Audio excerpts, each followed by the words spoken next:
আজকে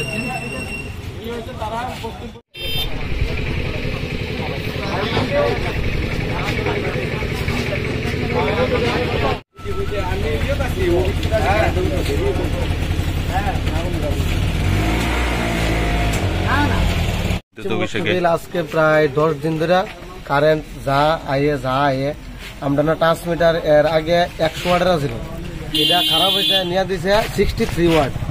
তো যে জায়গার মধ্যে পরিষেবা লাগবে আপনার 100 ওয়াটের কারেন্টের ইলেকট্রিক পরিষেবা, এই জায়গা দিছে 63, যার কারণে আমরা প্রায় 800 ফ্যামিলি না কারেন্টের কোনো কিছু পাইতেছে না। এই আজকে বোধ 4-5 দিন ধরে কারেন্ট নাই।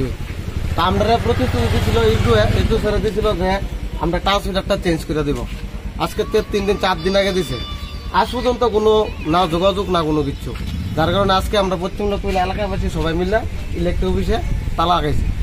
আজকে যতক্ষণ না আমরা ইলেকট্রিক পরিষেবা যতক্ষণ মানে সুস্থ না চালু নয় ততক্ষণ ধরে হয়ে থাকে। বিদ্যুৎ দপ্তরের তরফ থেকে আপনারা কি আশা পেয়েছেন? আশা দিচ্ছে যে আজকে 3 দিন আগে তো দিছে যে এই জায়গা থেকে দেখতে আইছে যে আলাদা ফেস করে দিব, দিয়ে সেটা পুরোটা চালু করে দিব। তো এই উৎসব আগামীতে এই যে 19 জ্যৈষ্ঠ লোকনাথ উৎসব চালু হয়েছে আমার, এই উৎসবের কারণে আমরা এতদিন আসা যাওয়া করতে আছি, কোনো কিছুই নেই।